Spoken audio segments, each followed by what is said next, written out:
Good morning. Happy St. Margaret's Day. Can you hear me all right? Yeah. We observe name days in our family, so St. Margaret's Day has always been a day of celebration in our family.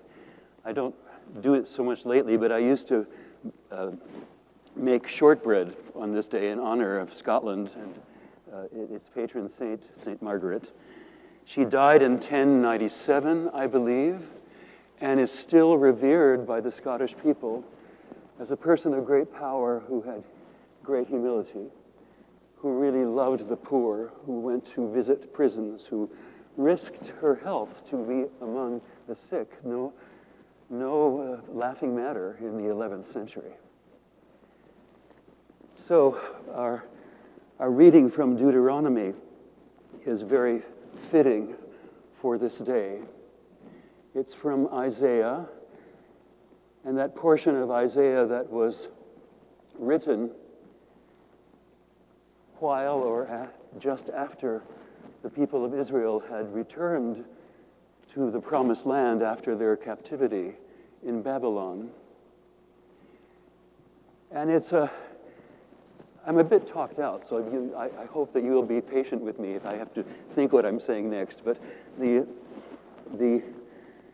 passage is very bracing.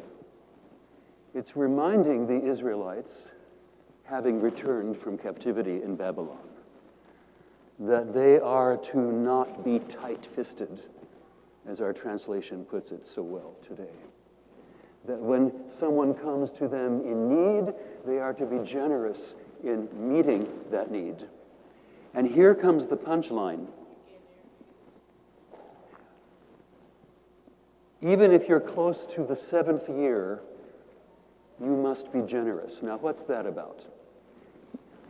You probably know that in ancient Israel, every 7th year, all debts were to be forgiven, and everything to be equalized, and property returned,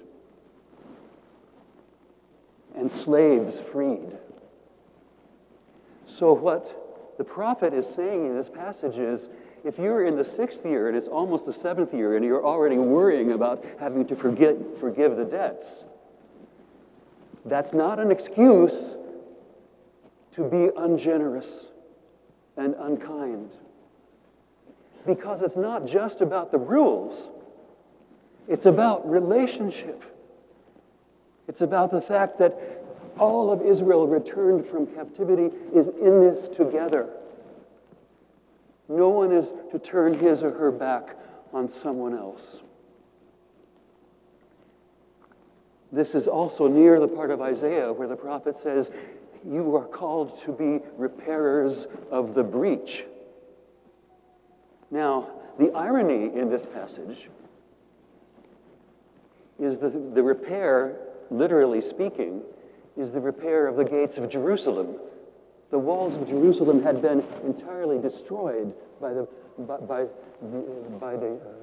people of Babylon. But the irony is that the repairing of the breach is not taking care of something bad that someone else has done. All through Isaiah, it's very clear that the reason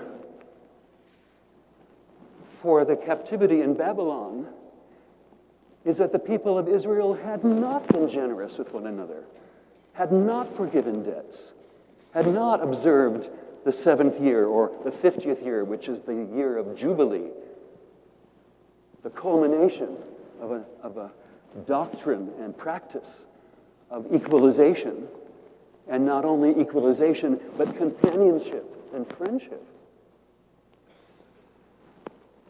So Isaiah is saying to the Israelites, you need to repair what you have done. You need to fix what you have failed to do.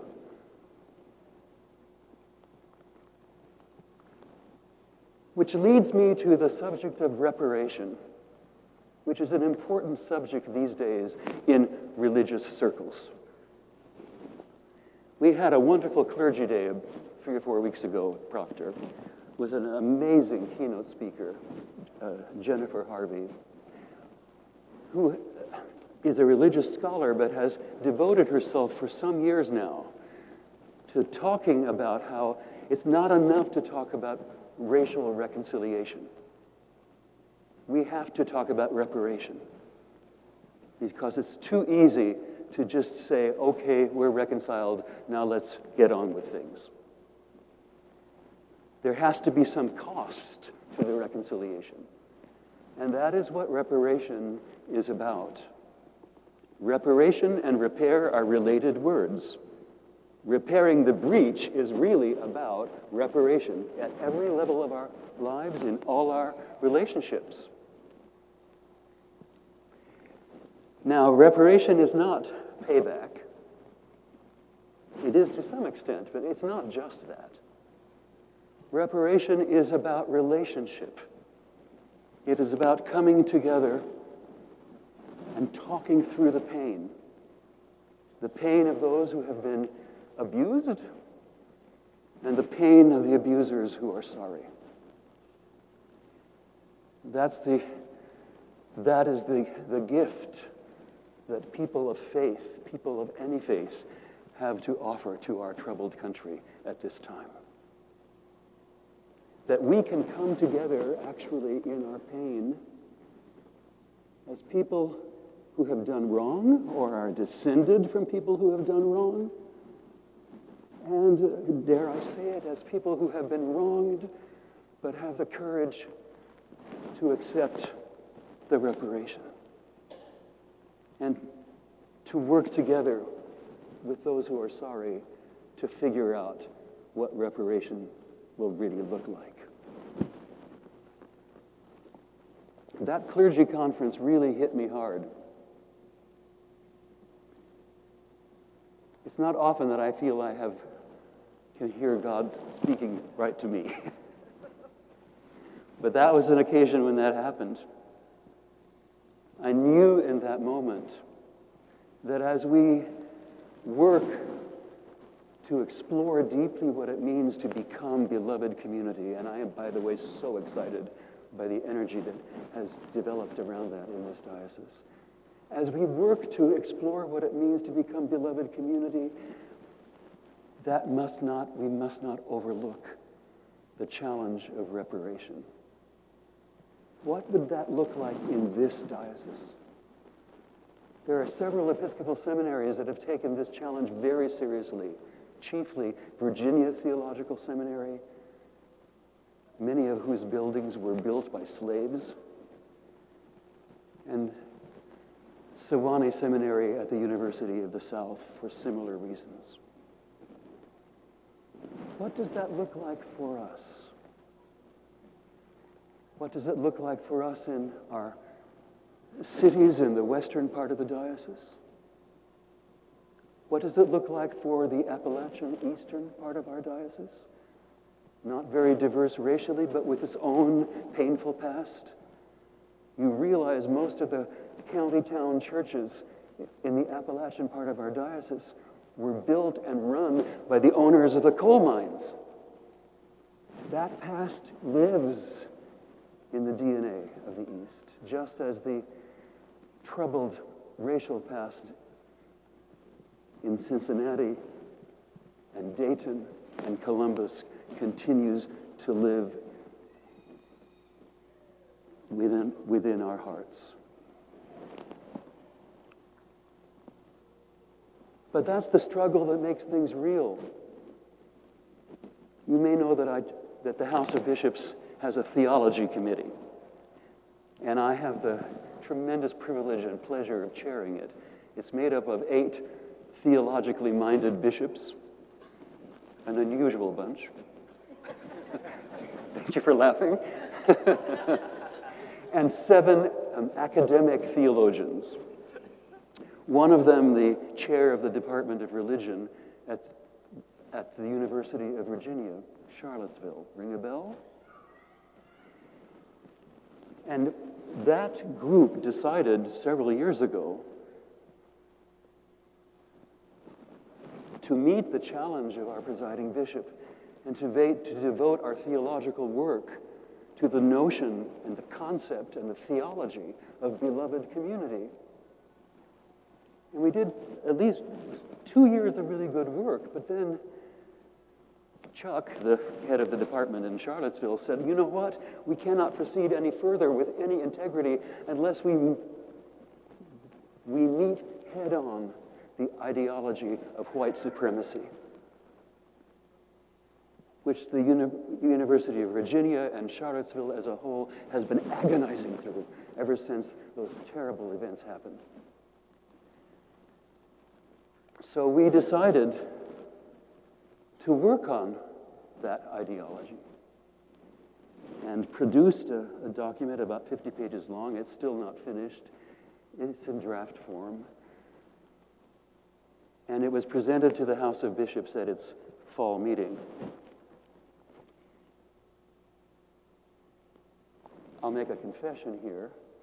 I forgot to get it translated into Spanish, which just proved the whole point that we were talking about.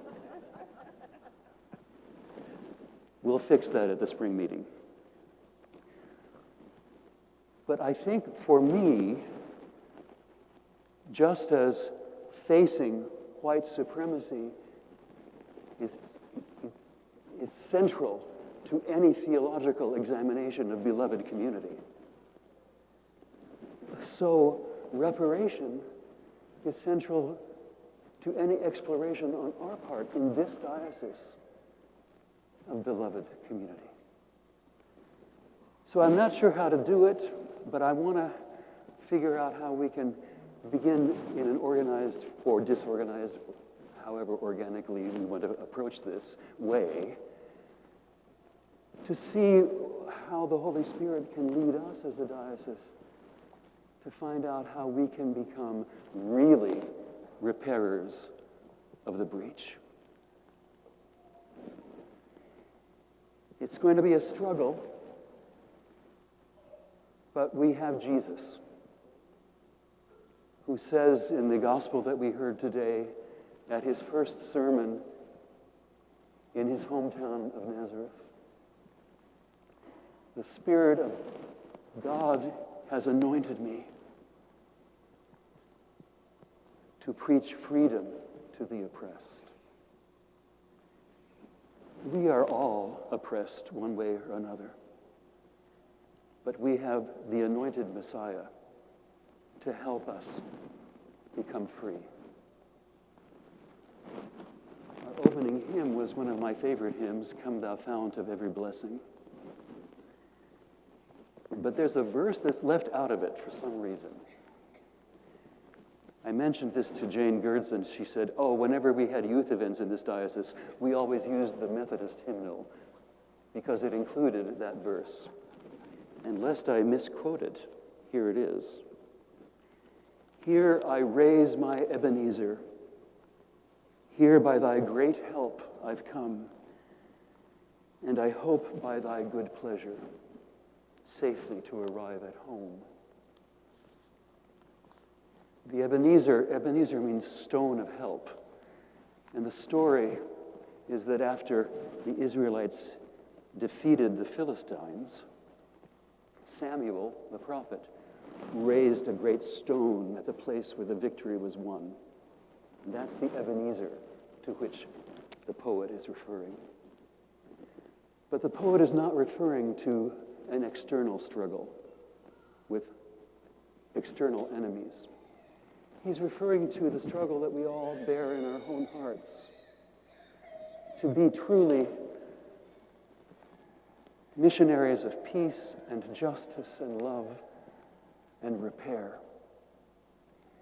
Jane also told me that one of the reasons that they always included this verse when they were doing youth events was because when they said, I raise my Ebenezer, they would do this. Youth events are always, manual acts are really important at youth events. So I'm going to invite us to conclude on a note of hope and joy and fun by raising our hands when I say the word Ebenezer. Here I raise my Ebenezer. Here by thy great help I've come, and I hope by thy good pleasure safely to arrive at home. Amen.